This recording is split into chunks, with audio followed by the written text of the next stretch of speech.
राम राम मित्रों, मेरा Facebook page और यूट्यूब चैनल कुंदन डारा पे आपका बहुत बहुत हार्दिक स्वागत और हार्दिक अभिनंदन है।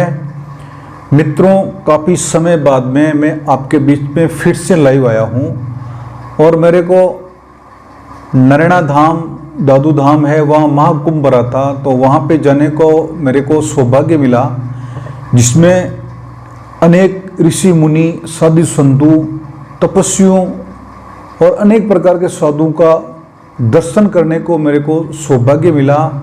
जो इस प्रकार मिला, ज्योतिष पिता विदीश्वर जगत गुरु शंकराचार्य को प्रथम बार दर्शन करने का मेरे को सौभाग्य मिला।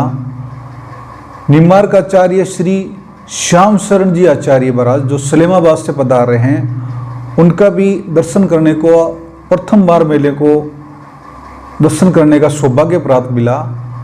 और राम स्नेह संप्रदाय के आचार्य श्री सज्जन राम जी महाराज जो रेणधाम से पधार रहे हैं, उनका भी दर्शन करने का मेरे को सौभाग्य मिला।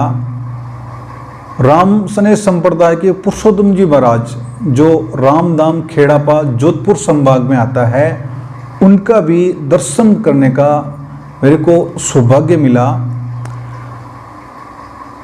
पूज्य साध्वी श्री ऋषिमराज जी दीदी जो वृंदावन से पधार रहे हैं, उनका भी दर्शन करने का प्रथम बार मेरे को सौभाग्य प्राप्त हुआ। त्रिवेणी धाम के महाराज जी का भी प्रथम बार दर्शन करने का मेरे को सौभाग्य मिला।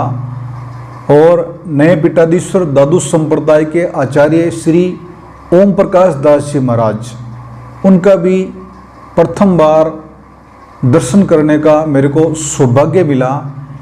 और इसी बीच आज शुरुआत करते हैं श्री दादू दयाल जी महाराज की जीवन कहानी के बारे में। मित्रों, दादू दयाल जी महाराज का जन्म है वो गुजरात प्रांत के अहमदाबाद नगर के पास में हुआ था। और उनके पिताजी का नाम है वो लोधीराम जी नागर ब्राह्मण जाति के थे, और उनकी माताजी का नाम है वो बासीबाई था।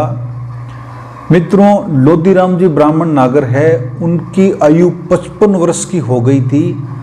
तब तक उनको किसी प्रकार की संतान की प्राप्ति नहीं हुई थी। संतान की प्राप्ति करने के लिए वो प्रभु से प्रार्थना किया करते थे, साधु की सेवा किया करते थे और अनेक प्रकार का दान पुण्य किया, फिर भी उनको संतान की प्राप्ति नहीं मिली। मित्रों, ऐसा करते करते एक समय की बात है, उन्होंने एक सनक जी महाराज नाम के साधु जी का दर्शन हुआ। तो फिर लोधीराम जी नागर जो ब्राह्मण थे, उन्होंने अपनी पीड़ा जाहिर की। बोले, मैं 55 साल का हो गया हूँ और मेरे को किसी प्रकार की संतान की प्राप्ति नहीं है, इस बात को लेकर मैं बहुत चिंतित हूँ।